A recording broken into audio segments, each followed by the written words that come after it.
तो हम लोग महाभारत के इस चौथे भाग में आ रहे हैं। तो सदा की भांति भगवान श्री कृष्ण का स्मरण करें, धर्म की जय अधर्म के नाश के लिए।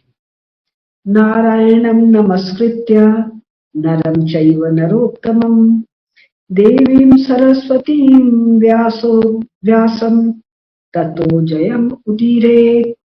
ओम नमो भगवते वासुदेवाय, ओम नमः पितामहाय, ओम नमः प्रजापतिभ्यः, ओम नमः कृष्णद्वैपायनाय, ओम नमः सर्वविघ्न विनायकेभ्यः। तो हम लोग पिछली बार सुन रहे थे, मैं पढ़ रही थी कि ये ज्ञानांजन की शलाका है और हमारे अज्ञान को दूर करके चारों पुरुषार्थों का, धर्म अर्थ काम मोक्ष का बोध देकर हमको इतना समर्थ बनाता है कि हम संसार में अपना समस्त दायित्व और कर्तव्य का धर्म पूर्वक निर्वहन कर सके। जो खास बात है, बार बार शब्द आता है भारत सुरेण, एक जगह शब्द आता है भारत द्रुमः, और भी आगे आएगा। यहाँ तो संबोधन ही महाराज धृतराष्ट्र का, कई बार भीम का, कई बार अर्जुन का भारत है। तो यानी भारत, संपूर्ण भारत की चर्चा करना, चिंतन करना, स्मृति में रखना हम भारतीयों का स्वभाव है। और एक कुछ और कह रही थी, ध्यान से उतर गया। तो अब पुनः महाभारत पर आ गए, पृष्ठ संख्या 24, श्लोक संख्या 92। संसार में जितने भी श्रेष्ठ कवि होंगे उनके काव्य के लिए यह महाभारत, यह जय नामक ग्रंथ मूल आश्रय होगा। जैसे मेघ संपूर्ण प्राणियों के लिए जीवन दाता है, वैसे ही यह अक्षय भारत द्रुम है। ये हमारे लिए क्या है? कल्प वृक्ष है, कल्प द्रुम है। और इस कल्प द्रुम का नाम क्या है? भारत द्रुम। बार बार भारत का स्मरण है। हाँ, जो बात मैं भूल गई, और भारत ये 15 अगस्त 1947 वाला भारत नहीं है, ये 14 अगस्त वाला भी है। पाकिस्तान बांग्लादेश ये 14 अगस्त के पहले 1922 वाला भी है। अफगानिस्तान ये 1850-60 वाला Pakistan, Kazakhstan, Uzbekistan, Turkmenistan, Tajikistan, एक और किर्गिस्तान, ये सिक्योंग वाला भी है, ये तिब्बत वाला भी है, ये नेपाल वाला भी है, ये बर्मा वाला भी है, शाम वाला भी है, ये श्रीलंका वाला है, ये चीन वाला भी। जब हम महाभारत का पाठ करेंगे तो भारत के जनपदों का वर्णन होगा। मैंने पहले पढ़ के सुनाया, पर्वतों का वर्णन है, नदियों, वनों। तो हम देख लेंगे ये पर्वत कहाँ कहाँ है, कहाँ देखेंगे? एटलस और मानचित्र पर। और ये सब क्या है? ये सब भारत है, हमारे महर्षियों की, हमारे ऋषियों की, हमारे सम्राटों की, हमारे वैश्यों की, हमारे सेनाओं की ये रंग भूमि है, ये कर्म भूमि है। मेरू पर्वत तक तो ऐसे आते जाते हैं। हिमालय जो है, हिमालय से ऊपर है मेरू पर्वत, वो भी भारत है। हिमालय और मेरू के बीच का क्षेत्र भारत है। और ये जो चल पड़ा है कि हिमालय के दक्षिण वाला भारत है, कश्मीर मुकुटमणि है। कश्मीर मुकुटमणि नहीं है, कश्मीर तो हमारा कूटस्थ हृदय है।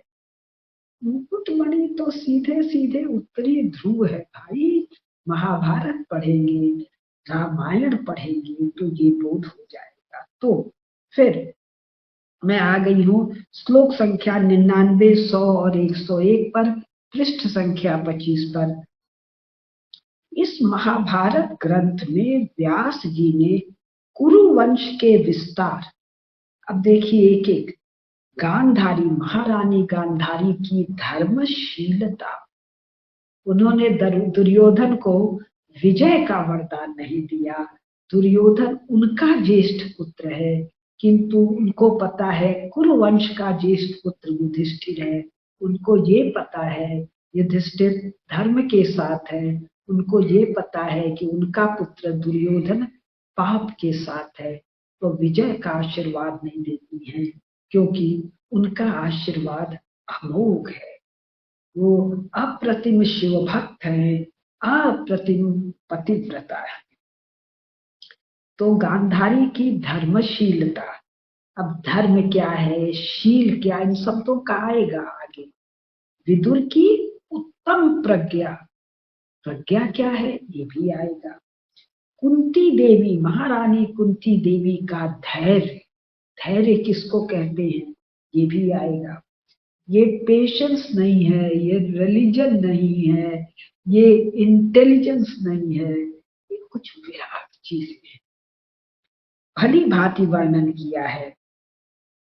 महर्षि भगवान व्यास ने इसमें वसुदेव नंदन श्री कृष्ण का महात्मा क्या है वो इसका वर्णन किया है।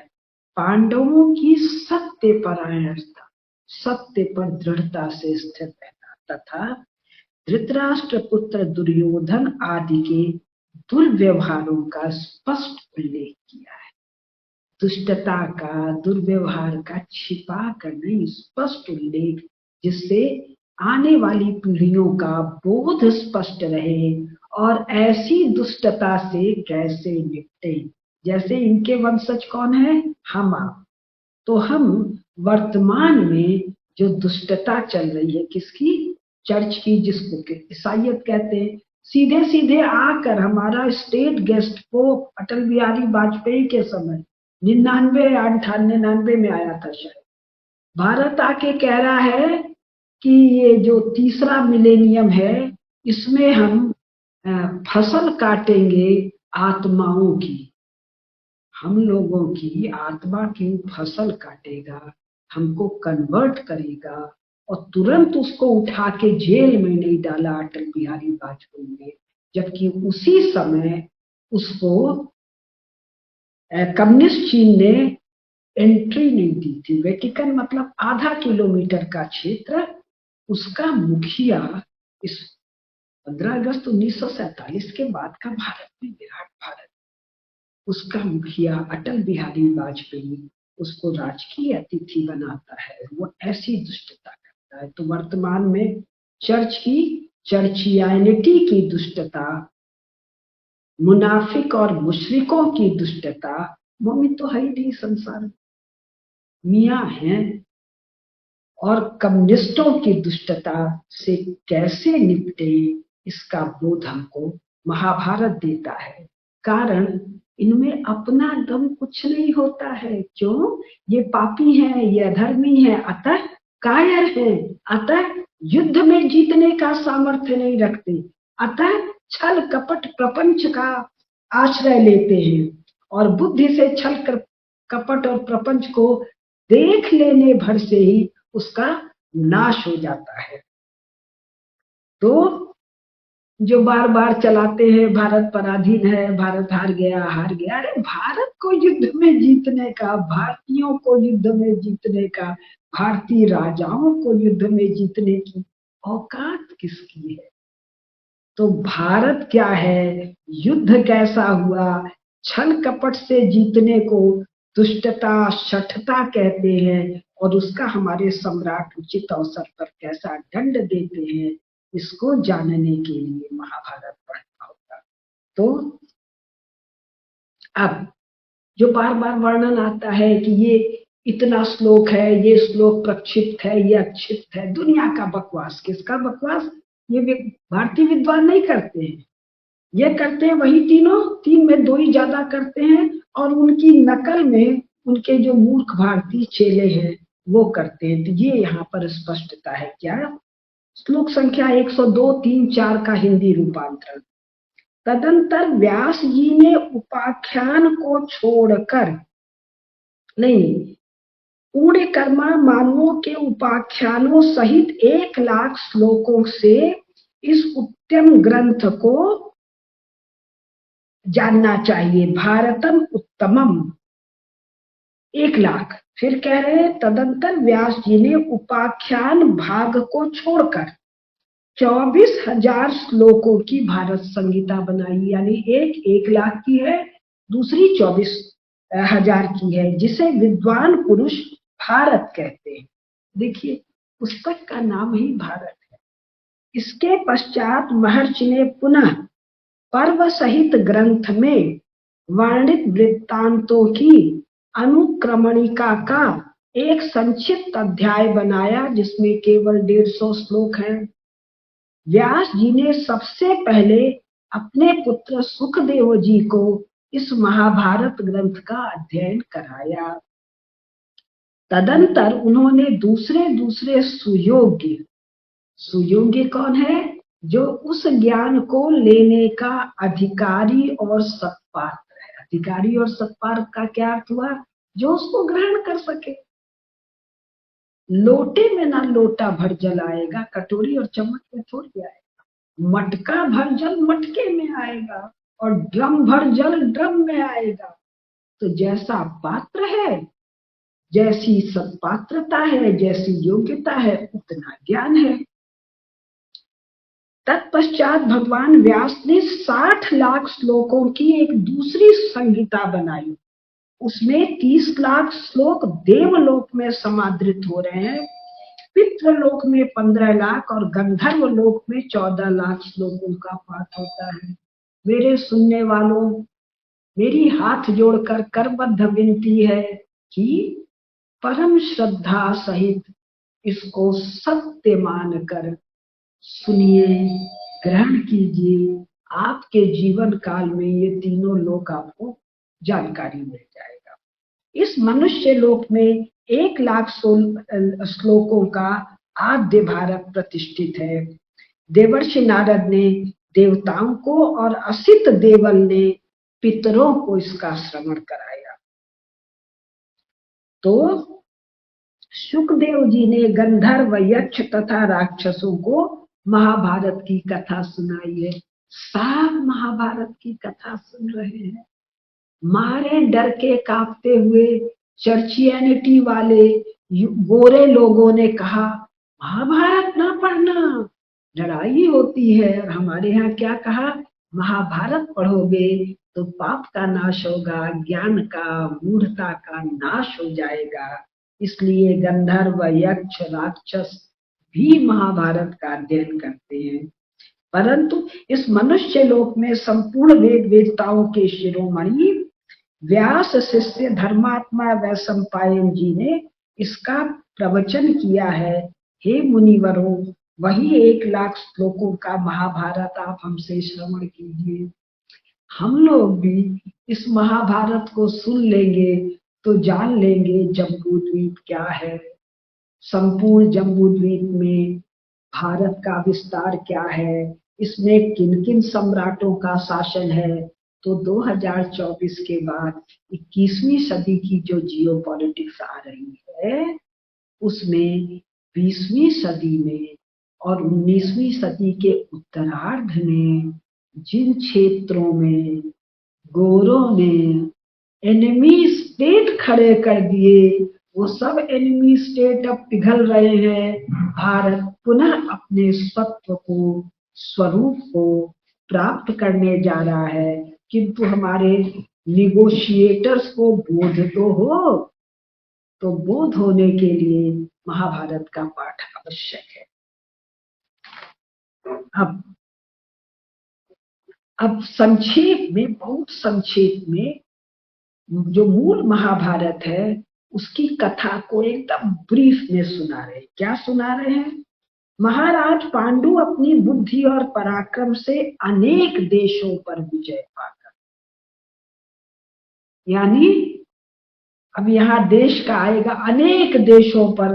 तो जो ये संघ वाले कहते हैं कि हम लोगों ने तो किसी देश पर आक्रमण नहीं किया, यहाँ तो कथा शुरू होते ही कहते हैं महाराज पांडु ने श्लोक संख्या 112, पृष्ठ संख्या 26, महाराज पांडु ने अपनी बुद्धि और पराक्रम से अनेक देशों पर विजय पाकर। अब इसमें वो कथा सुनाते हैं कि वो जंगल में रहने लग गए, तो जंगल में रहने के का उसका विस्तार से कथा आएगी। एक बार उन्होंने एक मृग का वध कर दिया, वो ऋषि थे, तो उनको श्राप दिया। श्राप देने के बावजूद महारानी कुंती को जो महर्षि दुर्वासा ने जो वर दिया, उसके कारण 5 संतानें हुई, और उन पांचों पांडवों को, महारानी कुंती को 3 और माद्री को 2, 5 हुई। फिर महाराज पांडु का निधन हो गया। महाराज पांडु, महारानी कुंती और माद्री, और ये पांचों पांडव जहां जन्म लिए, वो स्थान, वो पर्वत, उसका वर्णन आएगा आगे। वो तो आज के शायद कजाकिस्तान में है या आज के उज्बेकिस्तान में है, और ये तो 1850 तक हमारा था। यहाँ से कर आता था भारत की ट्रेजरी में, कब? 1850 तक। कौन से राजा? कश्मीर के राजा और पंजाब के राजाओं के टैक्स आता था। तो जहां टैक्स आता है वो क्या है? वो पॉलिटिकल टेरिटरी है। कब से है? From time memorial. उसका विस्तार से वर्णन अभी आएगा। जगह बताएगा कितना दूर है, बीच में कौन सा नदी है, कौन सा पहाड़ है। तो अब कहते हैं कि जब उनका देहांत हो गया, माद्री जी ने अग्नि स्नान किया, तो ऋषियों ने महारानी कुंती को और पांचों पांडवों को लेकर आए धृतराष्ट्र की सभा में, और कहा, स्वयं आकर कहा, ये पांडु की 5 संतान है। क्यों बताना आवश्यक है ऋषियों का स्वयं आना? वहां हुए हैं। तो नगर वासियों में, बाकी सभासदों में, राज्य में के लोगों में कोई प्रवाद ना हो, इसके लिए। तो ऋषियों द्वारा लाए हुए इन पांडवों को देखकर कौरव नगर निवासी शिष्ट वर्णाश्रमी हर्ष से भरकर अत्यंत कोलाहल करने लग गए, किंतु कुछ ने कहा पांडु के पुत्र नहीं है, वगैरह सब वर्णन है। तब किसी ने कहा, भाई ऋषि लोग लेके आए हैं, पर्याप्त है। तब तुरंत आकाशवाणी, दर्शकों का वह तुमुल शब्द बंद होने पर संपूर्ण दिशाओं को प्रतिध्वनित करती हुई अदृश्य भूतों देवताओं की यह सम्मिलित वाणी गूंज उठी, ये पांडव ही है। जिस समय पांडवों ने नगर में प्रवेश किया, उसी समय फूलों की वर्षा होने लगी, सब ओर सुगंध छा गई, शंख और दुंदुभी के मांगलिक शब्द बुनाई लगे। यह एक अद्भुत चमत्कार सी बात हुई। ऐसे मांगलिक चिन्ह आज भी प्रकट होते हैं, लेकिन अब इन्हीं तीनों के चक्कर में शकुन विचार कुछ लोगों ने छोड़ दिया है। मैंने अपने जीवन में इतने शकुन देखे, इतने शकुन देखे हैं, और उनका जो फल हुआ है, मैं सुनाऊं तो 3-4 एपिसोड उसी पर हो जाएगा। तो शकुन विचार जानने से आगत का बोध हो जाता है। अब तो सब आदर उनका करने लग गए। अब देखिए, राष्ट्र की संपूर्ण प्रजा शासक के किन किन गुणों पर, और अभी तो ये युवक है, शासक हुए नहीं, भावी शासकों के किन किन गुणों पर श्रेष्ठ प्रजा रीझती है। प्रजा में भी तो श्रेष्ठता होना चाहिए, शौर्य होना चाहिए, वीरोचित भाव होना चाहिए, उत्कर्ष की आकांक्षा होनी चाहिए। तो हस्तिनापुर की प्रजा का वर्णन है। राष्ट्र की संपूर्ण प्रजा युधिष्ठिर के शौचाचार, अभी वर्णन आएगा शौच का आचार क्या होता है। भीमसेन की धृति, धृति क्या होती है। अर्जुन के विक्रम, विक्रम क्या होता है। तथा नकुल सहदेव की गुरु शुश्रूषा, ये शुश्रूषा क्या होती है, जिसको कहते हैं ना सेवा और शुश्रूषा, वो क्या होती है। क्षमाशीलता, क्षमा किसको करते हैं। और विनय क्या होता है। हाँ जी हाँ जी हाँ जी करना विनय नहीं होता है। आदि गुणों से बहुत प्रसन्न होती थी, और सब लोग पांडवों के शौर्य गुण से संतोष का अभी 2024 में अपने यहाँ चुनाव हो रहा है। प्रजा का काम है शासक को चुनना। तो अगर प्रजा में गुण की ग्राहकता नहीं है, गुणों की समझ नहीं है कि शासक में कैसा गुण होना चाहिए, अगर समझ होती तो 525 या 500 कितनी सीट है, वो सारी की सारी सीट एक जगह जाती ना, इस ममता को जाती, किस राहुल को जाती, किस कांग्रेस को जाती, और पता नहीं दुनिया भर की आए बाईं कितने घूम रहे हैं, उनको ये चाहिए। अब ये वर्णन सुन लीजिए। शास्त्र ने जो आचार बताया है उसका त्याग न करना, सदाचारी सत्पुरुषों का संग करना और सदाचार में दृढ़ता से स्थिर रहना शौच है। शौच का मतलब खाली सफाई नहीं है, हम लोग को तो शौच शुचिता का मतलब साफ सुथरा रहना, ये आचार की, और कैसा आचार जो शास्त्र ने वर्णन किया है।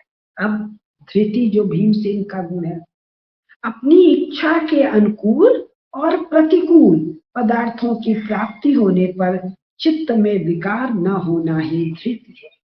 ये है भीमसेन का, कैसी भी परिस्थिति हो समभाव है। हमारे सीरियल में भीमसेन का तो ये गुण ही नहीं बता, उनको तो सदा अधैर्यशील, हरदम हड़बड़ में, हरदम गुस्से में बताया। और इनका गुण क्या है? धृति है, आगे आएगा। भीमसेन का गुण वाक पटुता है, वाक चातुर्य है, आगे आएगा।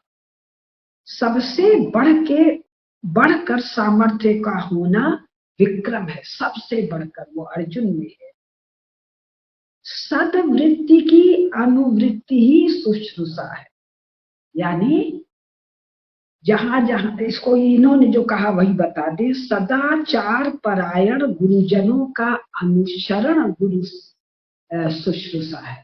तो सेवा शुश्रूषा का अर्थ पैर दबाना केवल नहीं है, शुश्रूषा का अर्थ है गुरुजनों के श्रेष्ठ आचरण, श्रेष्ठ गुणों का अनुकरण करना। जो श्रेष्ठ नहीं है उसकी उपेक्षा, उसकी बैठ के निंदा और मीन में नहीं निकालना। किसी के द्वारा अपराध बन जाने पर भी उसके प्रति अपने चित्त में क्रोध आदि विकारों का न होना ही क्षमाशीलता है। अब इसका अर्थ लोग क्या कहेंगे? महारानी द्रौपदी के साथ जो किया तो क्रोध की क्या आवश्यकता है, क्षमा कर दो, डीएनए तो एक है, क्षमा कर दो। महाभारत में क्या हुआ था? सब किसी को 2 टुकड़े, किसी को 4 टुकड़े, किसी की जांघ तोड़ी, किसी की छाती तोड़ी, किसी के खून से बाल का स्नान। तो आधा श्लोक पढ़ने से नहीं चलता है। फिर है जितेंद्रियता और अनुद्धत रहना ही विनय है। अपनी इंद्रियों पर विजय और उद्धत आचरण न करना विनय है। बलवान शत्रु को भी पराजित कर देने का अध्यवसाय शौर्य। और अभी हम लोग क्या देखते हैं सोशल मीडिया पर, जो मुसलमान मोमिन बचे ही नहीं है, जो सब के सब कुरान के वायलेटर मोमिन और मुनाफिक है, उनका दुष्टता, उद्दंडता, राक्षसी व्यवहार के प्रति हाय हाय हाय हाय हाय हाय, ऐसी दीनता, शौर्य रहित होना, काय बकबका रहे हो। शौर्य जिनमें है वैसे इन हतभागों को तुरंत संयमित, अनुशासित और दंडित और आवश्यकता पड़ने पर उन्मूलन करेंगे। तो अब आज का ये भाग संपन्न होता है। नमस्कार। धर्म की जय हो, अधर्म का नाश हो, प्राणियों में सद्भाव हो, विश्व का कल्याण।